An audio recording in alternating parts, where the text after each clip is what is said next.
মনের দেওয়াল পর্ব ৩ ও সমাপ্ত। লেখা তাসমিন তামান্না। কানিছার মনটা বিষণ্ণতায় টইটম্বুর হয়ে আছে।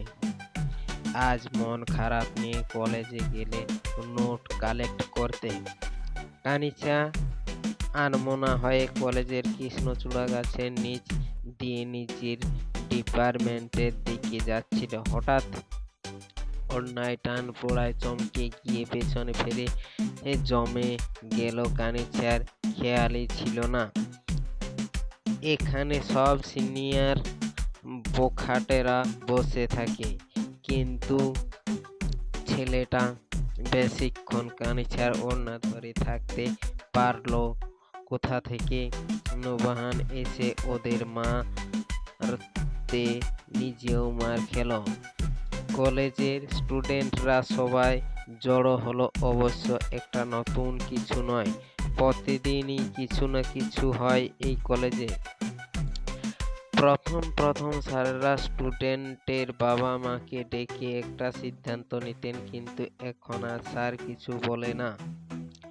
ঝগড়া মারপিট বেশিক্ষণ চলল না। তার আগে নূবাহানের ফ্রেন্ডরা এসে সিনিয়রদের কাছে মাপ চেয়ে নিল। নূবাহান রেগে ফুঁস করছে। একজন সিনিয়রেরা শেষ কোথায়? কানিছা ভয় পেল মনে মনে। হ্যাঁ, যা তোর আর তোর সুন্দরী গার্লফ্রেন্ডের এর প্রেম কতদিন থাকে আমি ও দেখে নেব। জুনিয়র হয়ে সিনিয়রদের সাথে লাগতে আসোস? সিনিয়র হয়ে জুনিয়রদের, এটা সত্যি অপমানজনক। এমন হতে থাকলে সিনিয়রদের আর কেউ পাত্তাই দেবে না। কানিছা সেদিন আর কলেজের না, কবে বাসায় এসে দরজা লাগিয়ে বসে থাকলো। এমনিতে মন খারাপ ছিল, এখন আর একটু কিছু ভালো লাগছে না। ফোনটা বেজে উঠল। ফোন হাতে নিয়ে দেখলো ফ্রেন্ড ফোন করে দিয়েছে। নিশ্চয় কলেজ এতক্ষণে গসিপিং শুরু হয়ে গেছে, আর সেই সব শোনাতে আর কি হয়েছিল শুনতে হয়তো ফোন দিয়েছে।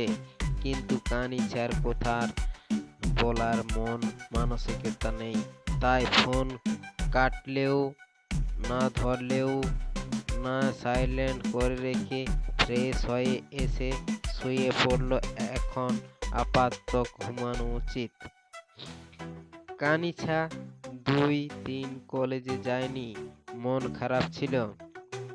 অপরে নাজিমের সাথে আবার ঝগড়া লাগেছে। প্রথম কলে ভালো করে কথা বলে, দ্বিতীয় কলে অযথা ও কারণে কেমন করে জানি ঝগড়া লেগে গেল।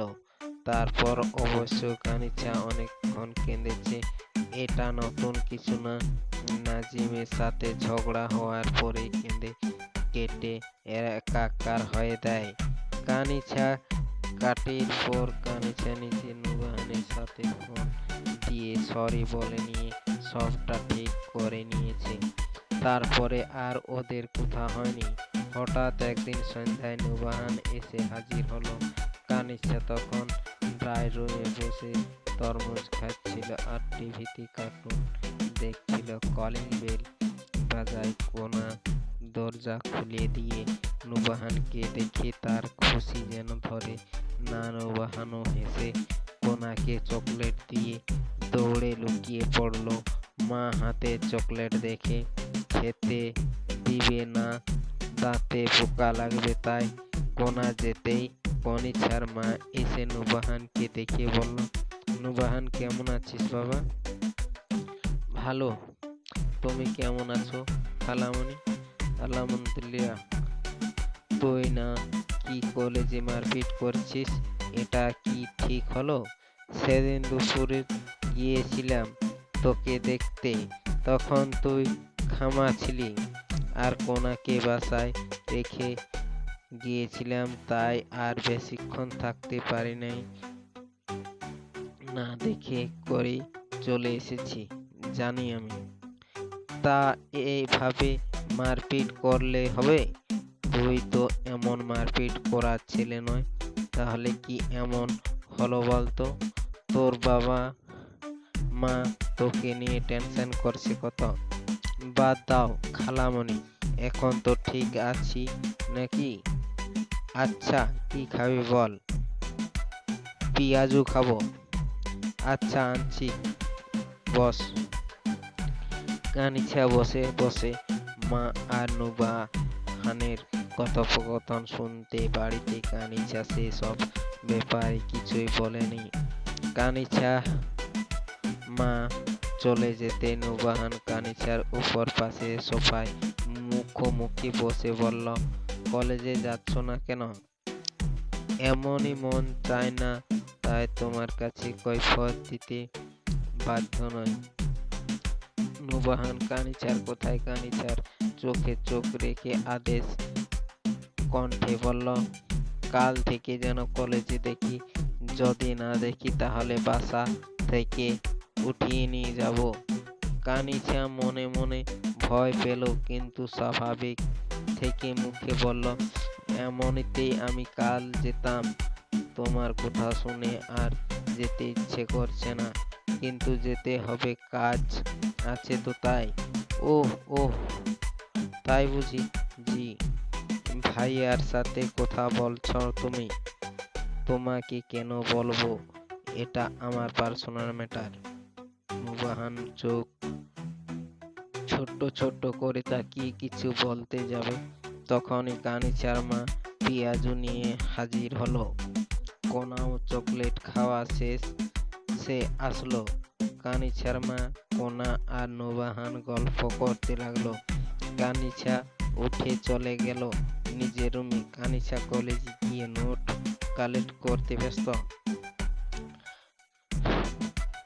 কানিছা নিজে নিজে বক বক করতে লাগলো, সামনে ইয়ার চেঞ্জ পরীক্ষা, সব পেন্ডিং পড়া গুলো তাড়াতাড়ি শেষ করতে হবে, না হলে ডাব্বা মারবি কানিছা। নুবাহান এসে কানিছার পাশে বসে কানিছার মাথা টোক্কা মেরে বলল, পাগলের মতো কি বক বক করছ? যাই করি তোমার কি? তুমি এখানে কি করছ? আজ চলো তোমাকে বাসায় দিয়ে আসি। দরকার নাই, আমার পা আছে, আমি একাই যেতে পারবো। সব সময় ঘাড় তেড়ামি করো কেন বলো তো? কানিছা উত্তর দিল না। কলেজ থেকে বেরিয়ে বাড়ির উদ্দেশ্যে হাঁটা দিল কানিছা। মেয়ের রাস্তায় এসে দাঁড়ালো, যদি রিক্সা সিএনজি পায়। কানিছা রাস্তা পার হওয়ার জন্য হেঁটে রাস্তার মাঝে আসতেই কেউ তরল জাতীয় কিছু কানিছার মুখে ছুঁড়ে দিল। ব্যথা, জ্বালা, যন্ত্রণা, কানিছার চোখে অন্ধকার হয়ে আসলো। তারপর অপর পাশ থেকে একটা ট্রাক এসে কানিছাকে সজোরে ধাক্কা মারলো। কানিছা ছিটকে পড়লো পিচের রাস্তায়, লাল রক্তে স্রোতের ছড়াছড়ি। কানিছা চোখ বন্ধ করার আগে চোখের সামনে সবার মুখ ভেসে উঠল।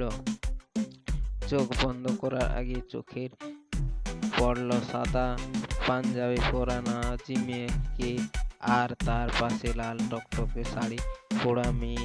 সেটা কি তার বউ? হ্যাঁ, সে। এ মেয়েটাকে চিনে। নাজিমের বিয়ে, নাজিমের অফিসে গিয়ে কয়েকবার তাদের ঘনিষ্ঠভাবে দেখেছে। সে তাহলে বেইমানি করলো, কিন্তু কেন? নুবাহান ও দৌড়ে আসতে ওর দিকে। কানিছা হাসলো, চোখ দিয়ে কয়েক ফোঁটা পানি গড়িয়ে পড়ল। নুবাহান পাগলের মতো কেঁদে বলল, তোমার কিছু হবে না, এখনই ডক্টরের কাছে নিয়ে যাচ্ছি, একটুকু অপেক্ষা করো। কানিছা অস্পষ্ট স্বরে জোরে জোরে শ্বাস নিয়ে বলল, মাকে ক্ষমা করে দিও, তোমার মনের দেওয়াল ভেঙে গেছে, সেখানে তুমি আর আমি এক হয়ে গেছি। ভালো থেকো, সবার খেয়াল রেখো, সাথে নিজেও। আর কথা বলতে পারলো না, জোরে শ্বাস নিয়ে চোখ বন্ধ করে নিল কানিছা। সমাপ্ত। চ্যানেলটি সাবস্ক্রাইব করে রাখুন নতুন গল্প কাহিনী ও অন্যান্য কিছু শুনতে।